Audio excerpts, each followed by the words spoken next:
Well, good evening, everyone. And it's tea time with Miss Liz. That's right, it's evening tea. We've changed it up a bit over here.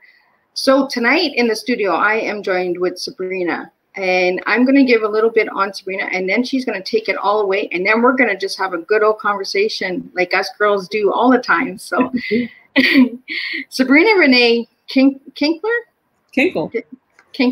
is a managing partner and co-founder of Kelbree Business Consulting. Sabrina has over 20 years of experience helping companies develop their strategistic direction, processes, marketing, and business development efforts. That tongue of mine.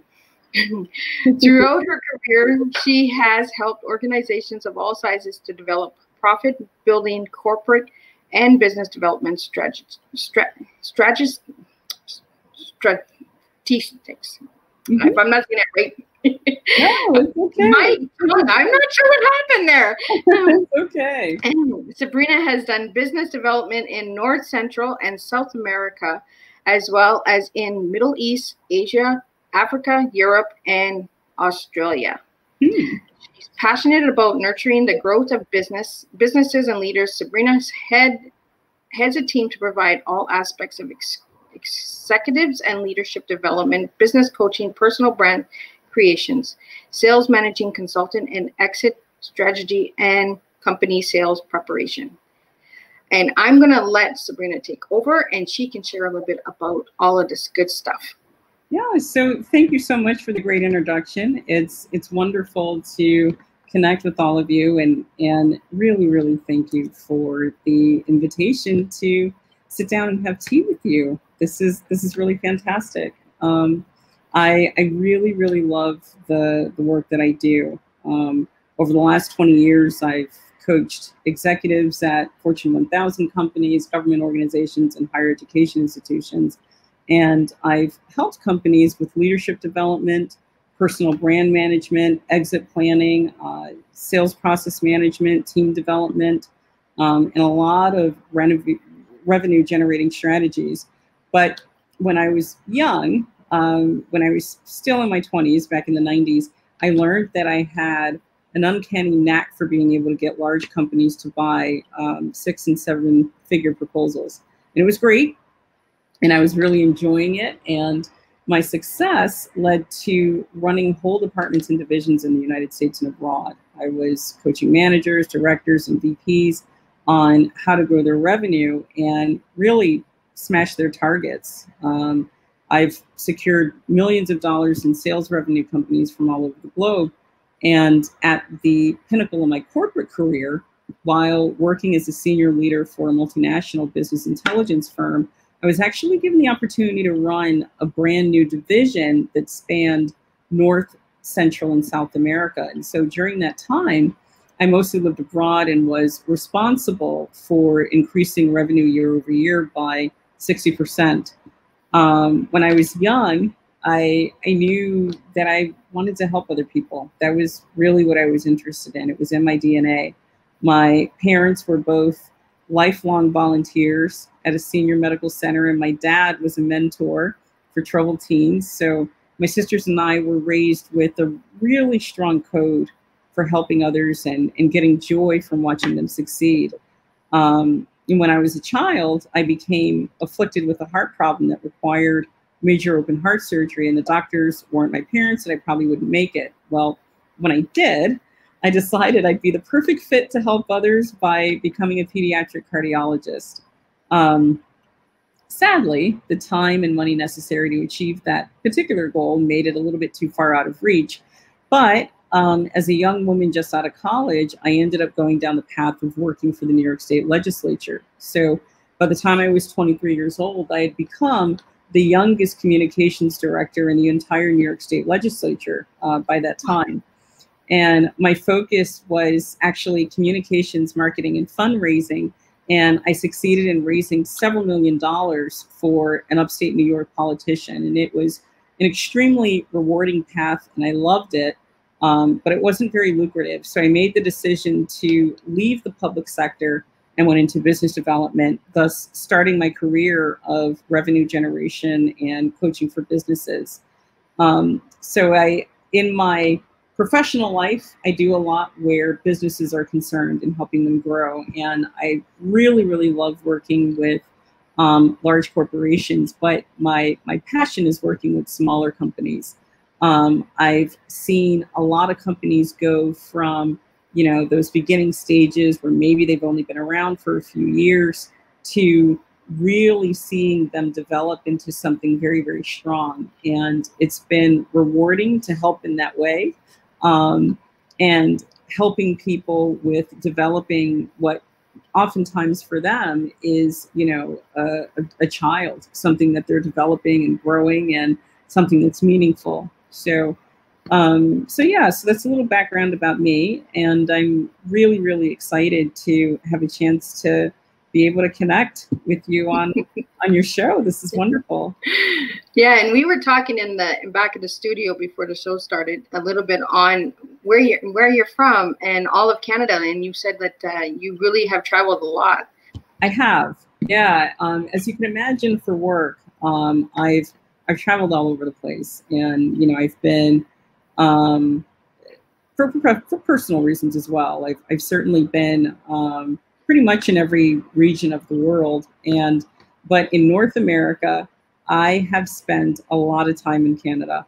Oh, wow. And I love Canada. Canada is great. My parents, even, before I had any type of professional life or career, my parents, when we didn't travel internationally, they were, when I say internationally, when we didn't travel outside of North America, they really liked taking us to Canada. So it gave us a really good connection with Canada. We would go to Algonquin Park, Algonquin Provincial Park in Ontario, which was always really, really nice.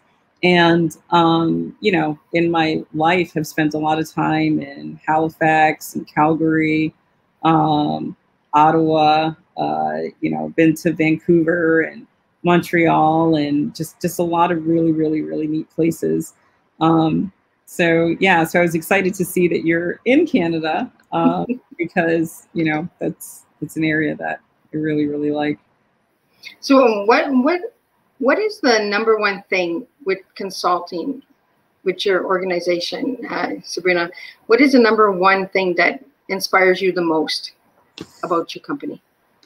I would say really the ability to, so our consultancy, there are two arms of it. There's certainly the consulting, so where you're doing different projects for organizations, but then the other piece of it is the coaching. And I would say that I have a real passion for the coaching. I love being able to help organizations and individuals get to a place where they feel like they're achieving a goal more than maybe they had been previously.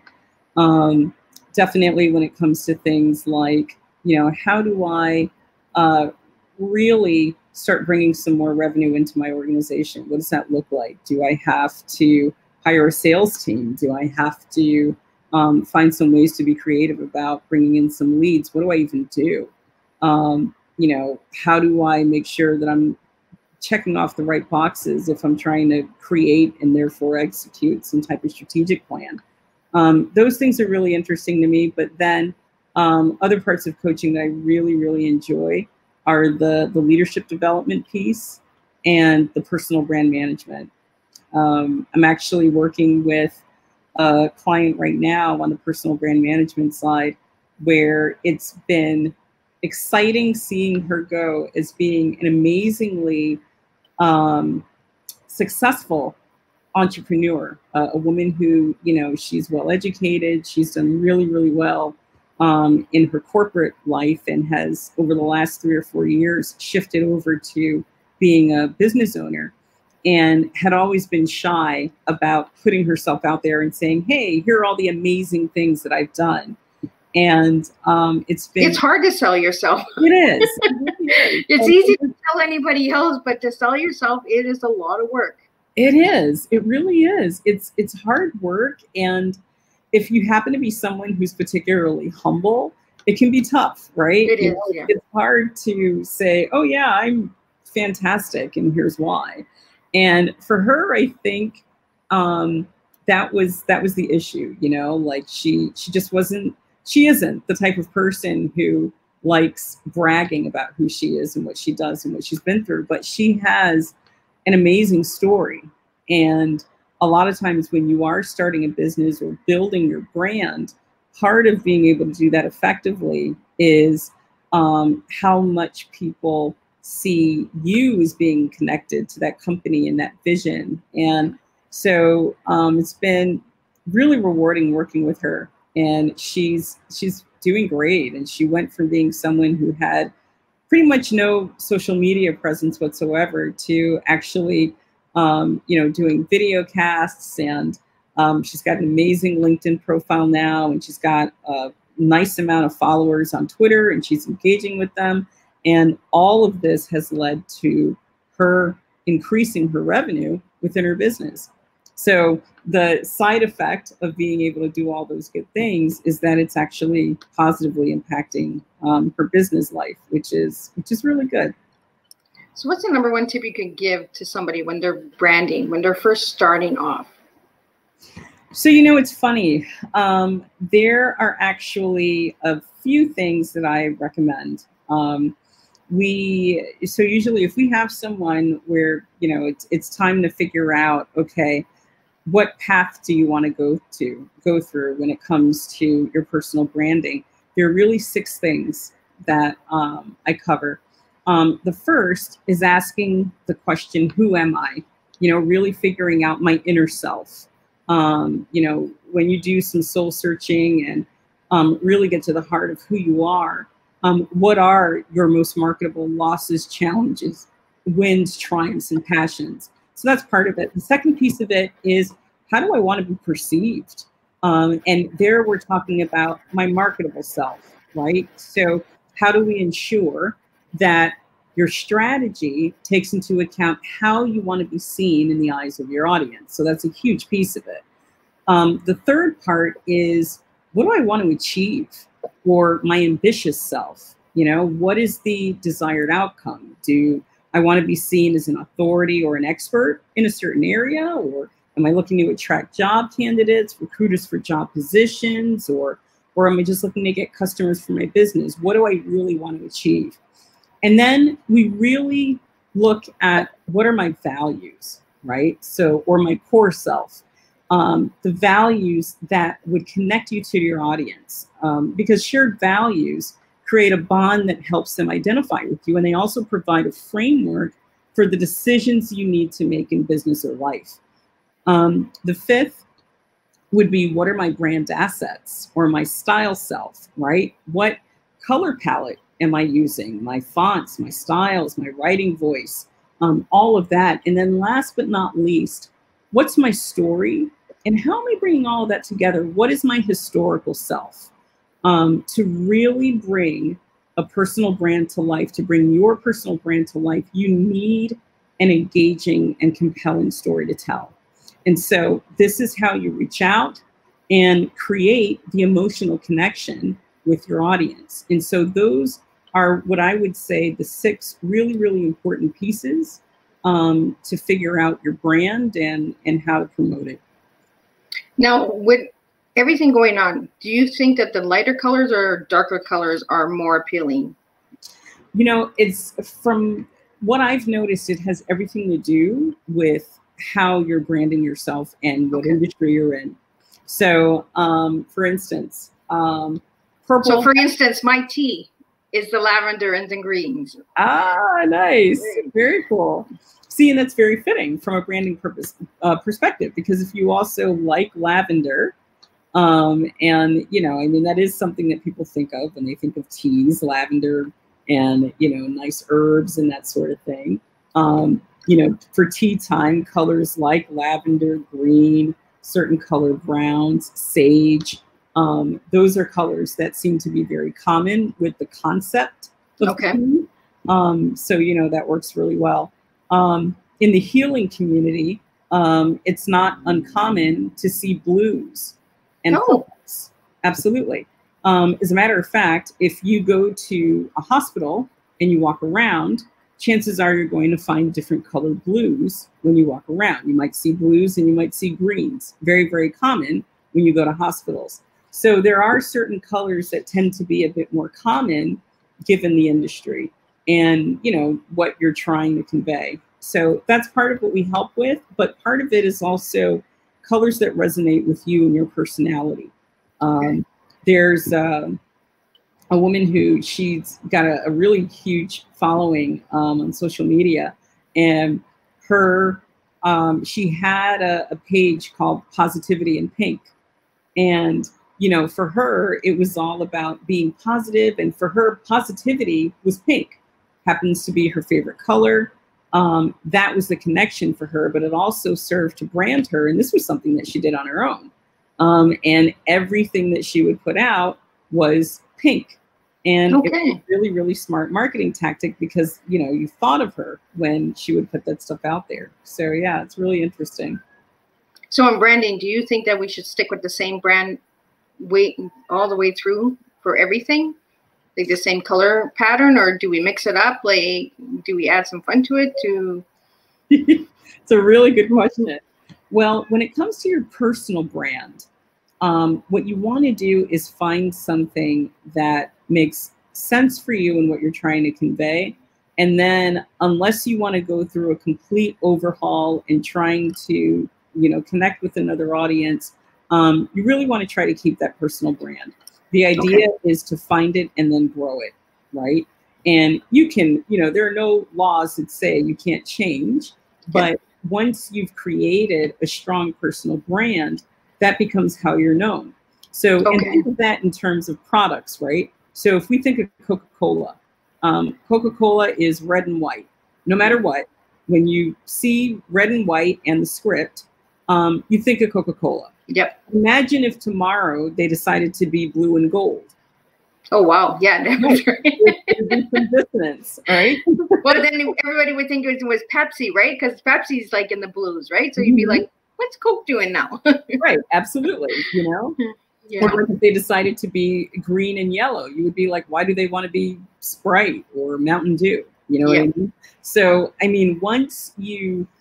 Personal branding is similar in the sense that once you develop a good one, and that's how people come to know you, you really, when you're building your personal brand, it's one that you really want to be comfortable with. Okay. Because that's going to be how people see you and how they remember you. So you want it to work. When personal branding works the most is where, especially in a business sense, is where your brand very much matches who you are. So if the gap between the two is very, very wide, that's challenging, right? Like, if, you know, I want to be, say for argument's sake, I'm someone who, you know, my business is in health and healing, right? And, you know, but I'm not a very healthy person.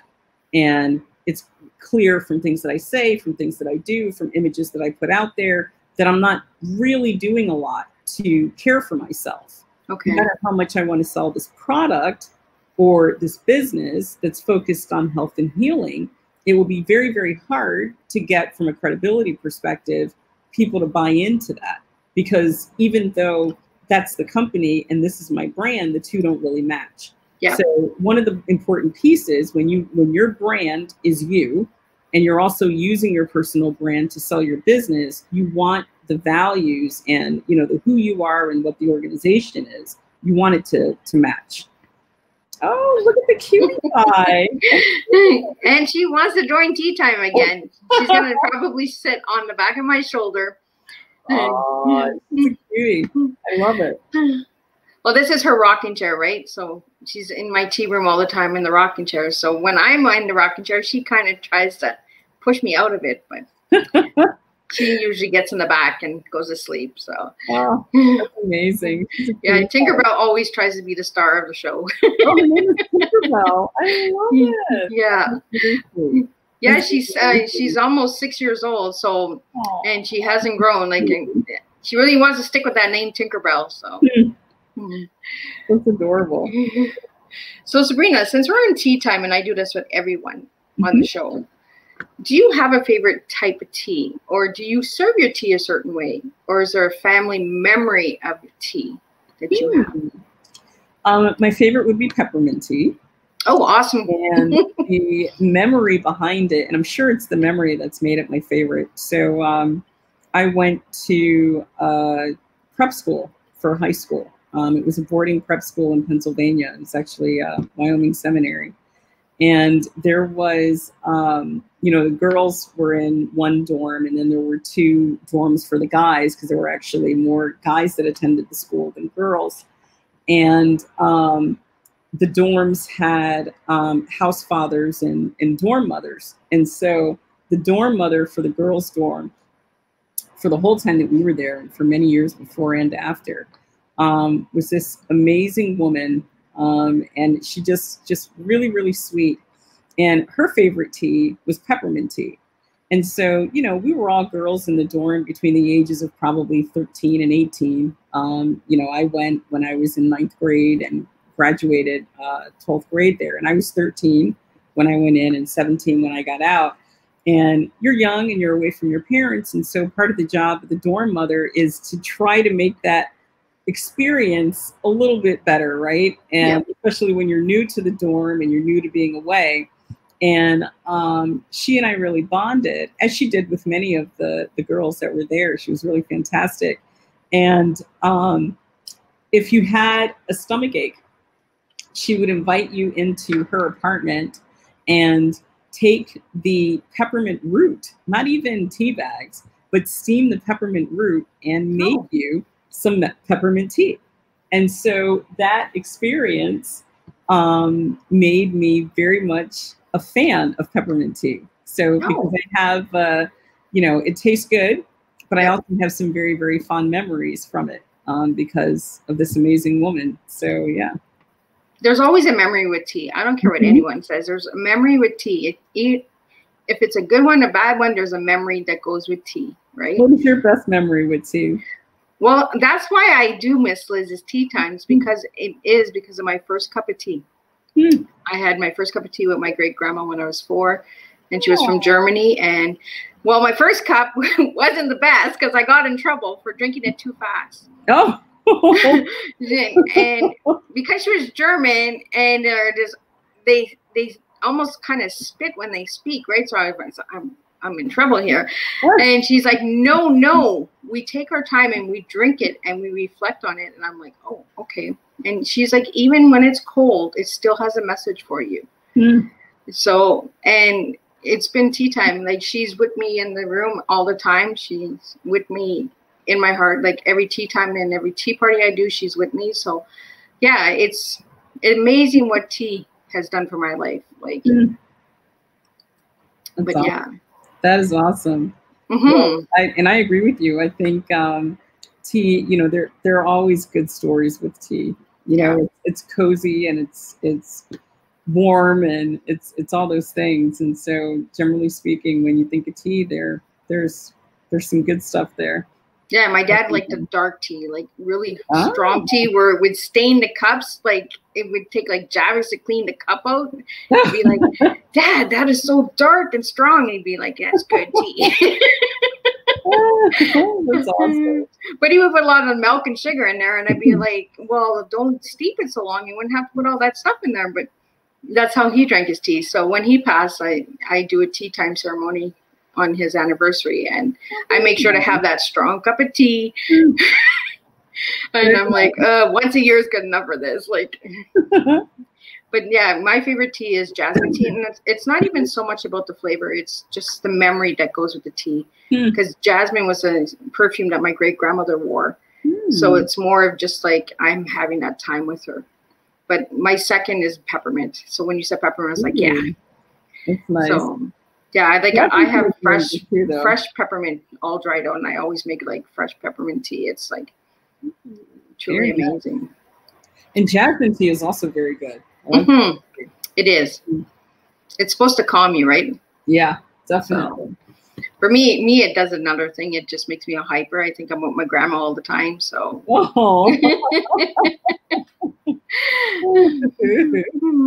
Yeah, but I try all different types of tea. Like I have tea from all over the world. So yeah, very nice. That's fantastic. Very cool. Well, I actually found out on Twitter that there's over 40,000 different tea companies in the world. So wow, there's a lot of tea companies out there. So if nobody says they can't get tea, they're not looking. Right. Well, it's great. There's so many options from which to choose. That's really amazing. Oh, that's great. That's really great. Huh. So, Sabrina, let's get back to consulting. So what is your message when you work with somebody? Like, what is the ultimate message that you try to give each of your clients? I'd say that in general, so our tagline is helping businesses succeed. And I think our message really for businesses is just this idea that no matter what phase you're in, you can get to an even better place. We help a lot of companies develop some type of exit strategy as well, where maybe they're at that point where they want to sell, they want to retire. And the easiest way to do that is to get your company to a place where you can sell it and, be comfortable.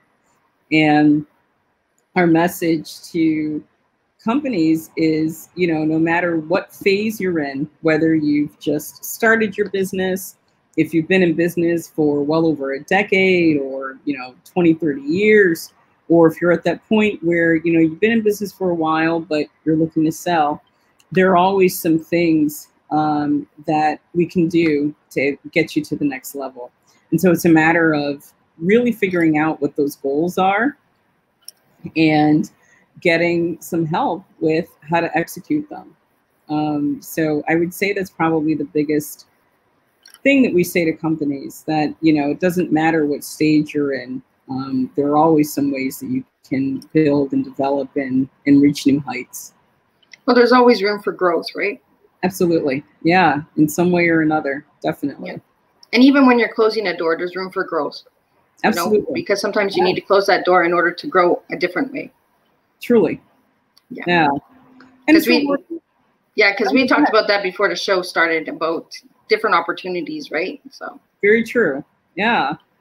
And it's rewarding. It's rewarding working with organizations from the sense that when they are looking to even, sell, and where they've gotten to this place where they're interested in doing that, getting someone where that's an idea to really watching them live out that dream is amazing, because it's a very emotional decision to sell your company. It's hugely emotional. You've probably put in a ton of work and time and effort. And if you've gotten your business to a good place where you feel like there is enough value there to even talk about selling it, it means that you probably have had countless sleepless nights with building what's become, almost like one of your children. Yeah. So it's rewarding watching that process and helping organizations get to that stage. So. Well, it's a growing process as well, right? Because sometimes our business, once we started, it's not where it is in 10 years from now. It's, okay, we've done what we wanted to do with it. Now it's time to open another door, right? Mm-hmm. Very true. Yeah, that's very, very true. And, I think just a fun story. There's a company that we had as a client for a number of years, and this was more so on the consulting side rather than the coaching side. And a mid-sized organization where, we have done a number of consulting projects for them related to business strategy and some other areas, sales process management. And when we first started working with them, one of the owners, he said, we're really just interested in maybe like a 10% growth year on year, because they were an organization where they've been pretty flat for 5 or 6 years. And they said, we really have some growth. And I said, 10% is an extremely conservative goal. I think that if you are looking to grow your company, why not shoot for the stars? I mean, really say, okay, I won't be happy unless there's at least 30% growth or 40% growth. And taking a look at the organization that they had, there was room for them to grow because there were so many things that they had done really well, and then so many other places where they really could have taken things to the next level. So it was wild because after a few years of working with them, so they were seeing results where the first year they had somewhere around 37 or 38% growth. The following year, they had reached the 40% threshold. The year after that, they were also in the 40s. And so, and we continued working with them because their plan was to sell the company, but they wanted to be worth a certain amount before they started looking for buyers. So, so it's pretty funny because the last year that we were working with them on this, the guy said, well, I guess I'll know better than to ever say, yeah, I just want, you know, I want the minimum amount. And, you know, and it's one of those things where you apply it to business, but it's also true for life, right? Yeah. If you go after something thinking, oh, I just want the bare minimum, then it's probably all you're going to aim for. But well, it's what you feed, right? What you give to the energy, and your energy and the universe, your message that you're putting out there is what you're going to get. Yeah. You know, if you say, if I only want a little bit, you're only going to get a little bit. If you say, you know what, I'm going to take this wherever I can, it's going to go wherever you can. And Miss Liz is proving that right now with Tea Times. People that are coming to me for Tea Times are people from all over the world. Oh, that's fantastic. You know, so, and that's what I want to do is I want to open that door widely, not just to my community, but to the world, because we all have a special message to give to everybody out there, right? Absolutely. Absolutely. Yeah, that makes a lot of sense. And I think that, you know, the other piece of it is creating stretch goals, right? Yeah. So if you set your goal to be something that's very small, then there's no room for you to stretch. Yep. If you set your goal to something that is just out of reach, then you'll come a lot closer to that, rather than just saying, oh, well, my goal was just to do this, and you know what, I've done that and I'm done.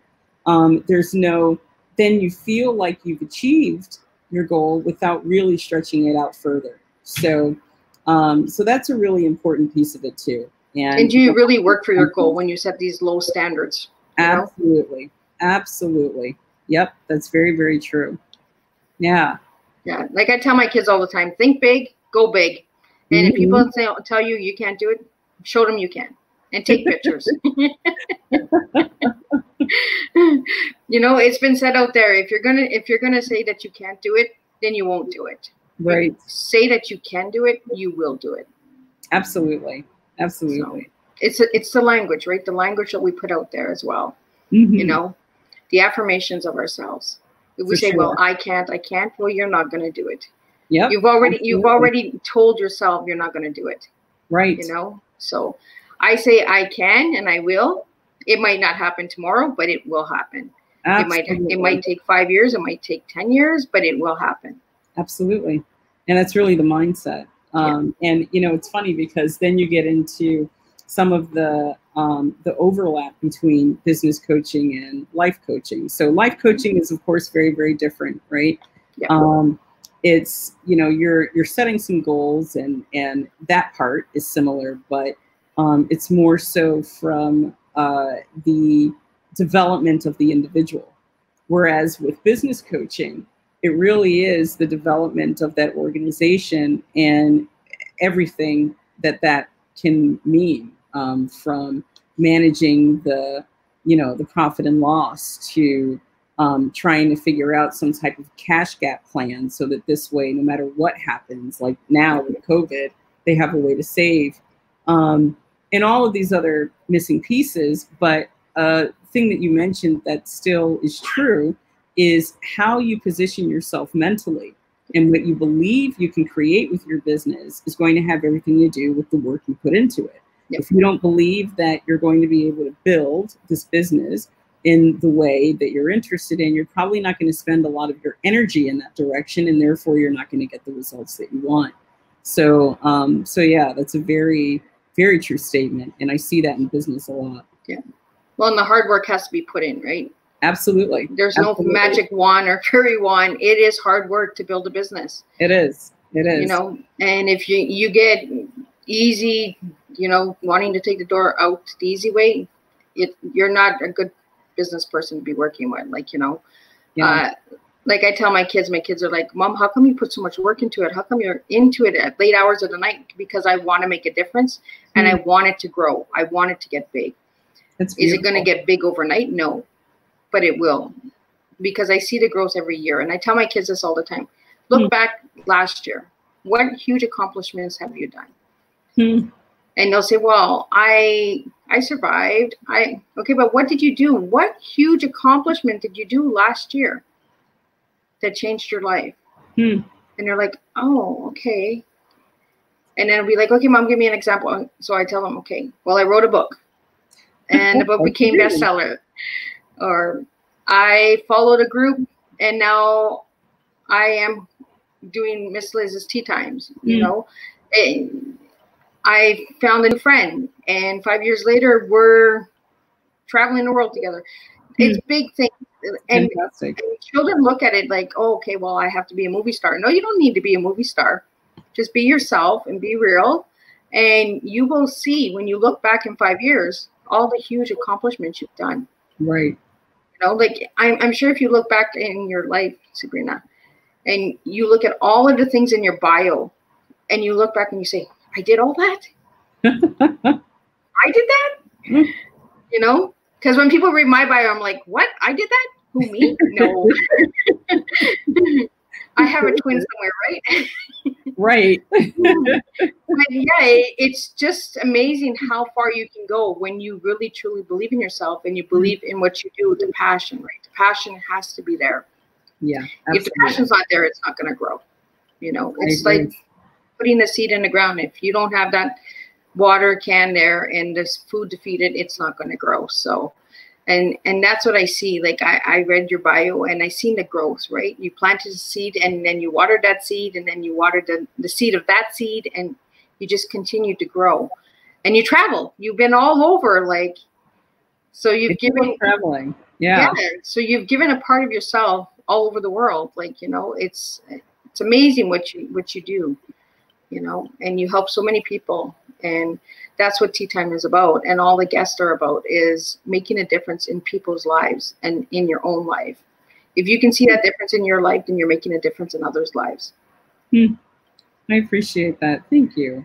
I greatly admire the work that you're doing, Liz, very much so. And I think that having these Tea Time events and you know, sessions and video casts, that it's a really, really great way to spread the word on different things that people are focusing on and doing.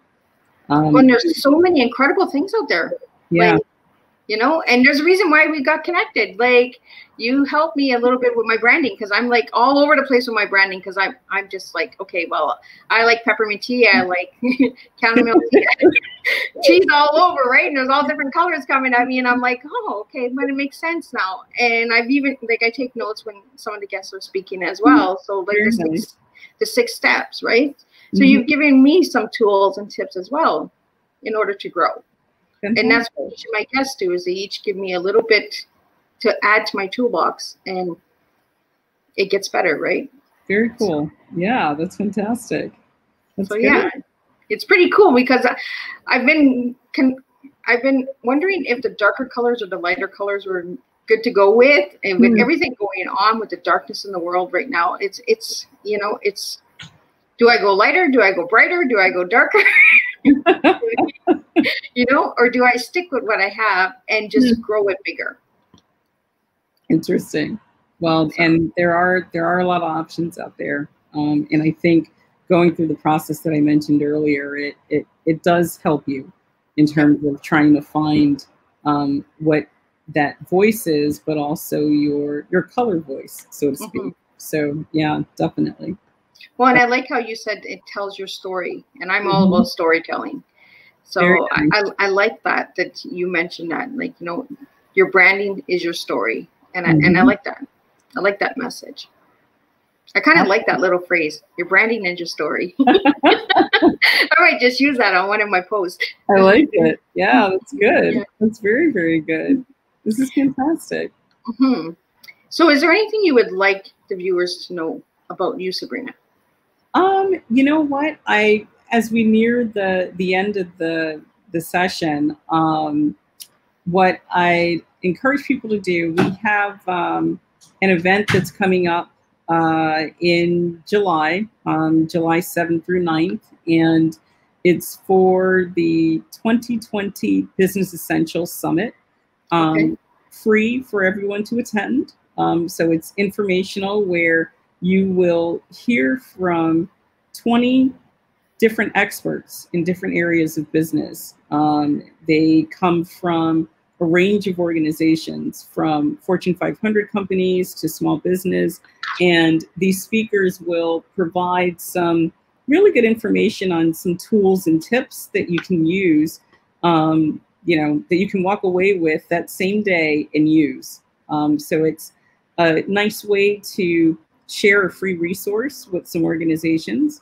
We're right at the point now where we're building the registration and everything else. So if you do find that you have an interest in participating, we can definitely put you on the list for when registration opens. And the easiest way to do that would be if you go to Kelbree Consulting.com. And so I'll type it into the chat box. It's going to be KelbreeConsulting.com. And then just go to the Contact Us page, and we'll be happy to get you registered. So that would be a fantastic thing. And again, free, just information and tools that you can use. So if anybody wanted to find you, can they only find you on Facebook?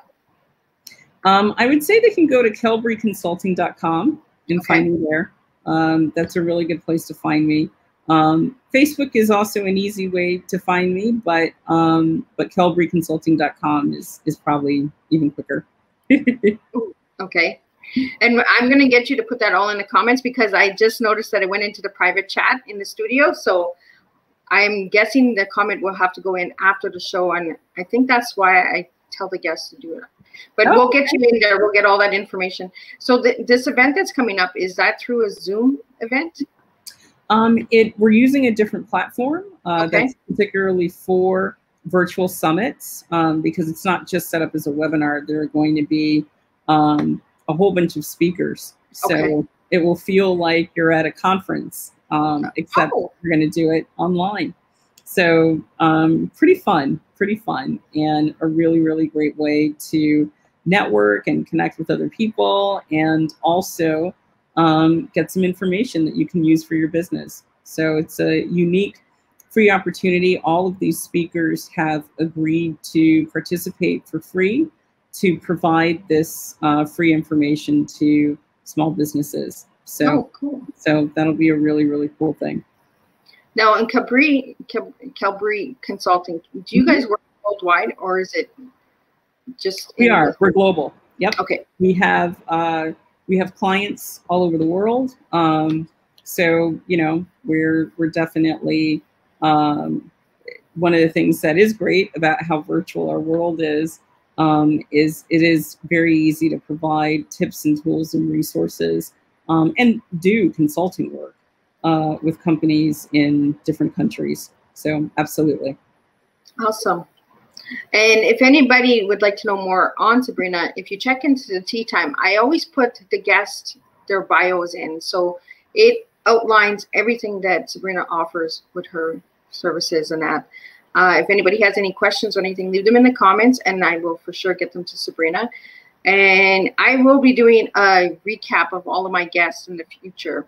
So I'll be bringing on different guests all together and make almost like a little tea party with different guests. So I'm working on that. I'm just trying to pair up who should go with who. It's a lot of work, right? So yeah, absolutely. I have some people who have been on who are singers and I have people with mental health, and so I'm trying to see what kind of show I can put together. So and then I have some of the ambassadors that are coming on, that are fellow ambassadors with me, so they'll be coming on.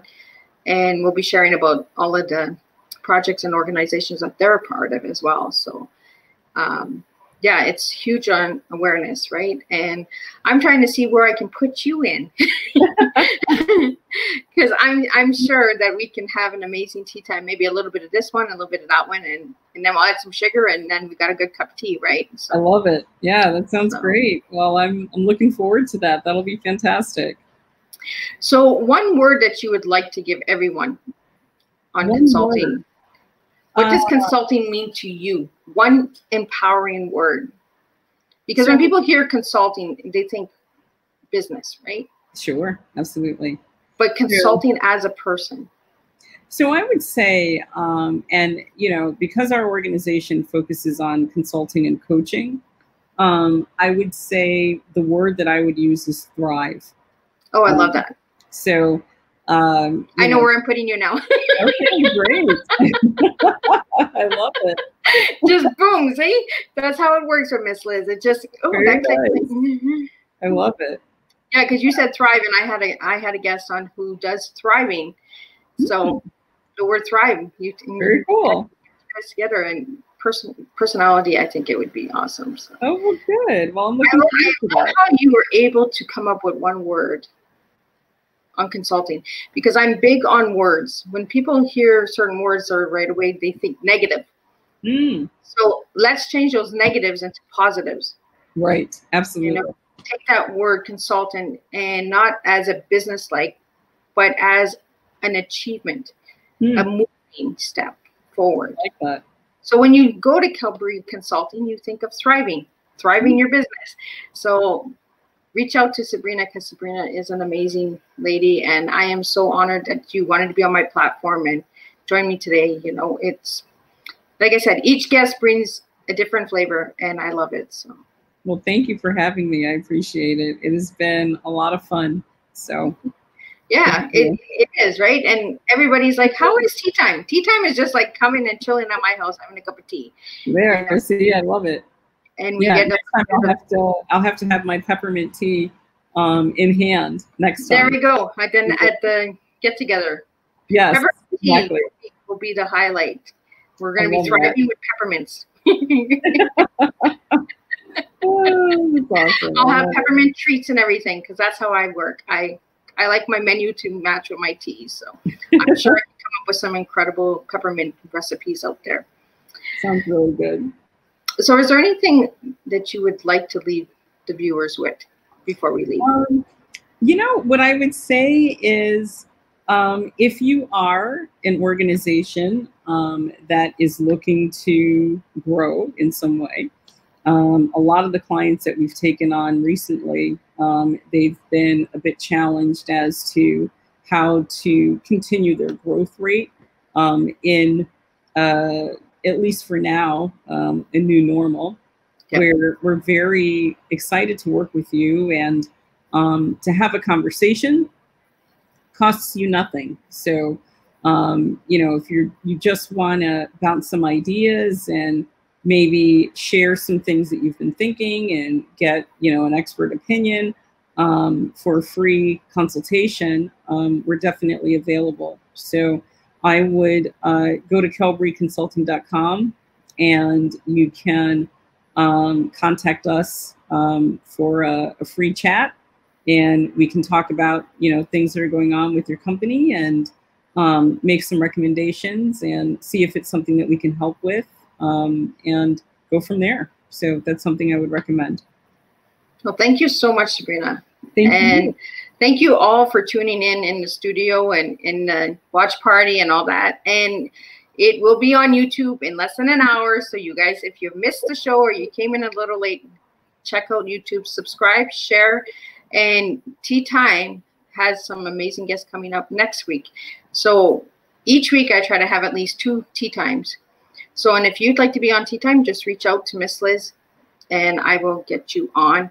All I need from anybody who wants to be on Tea Time is your bio, a beautiful picture like Sabrina sent me, your logo or brand of your business that you'd like to promote, and your favorite color. And as you can see, there's purple. So Sabrina's favorite color is purple. And thank you all for joining me today for Tea Time. And we will make a difference, one cup of tea at a time.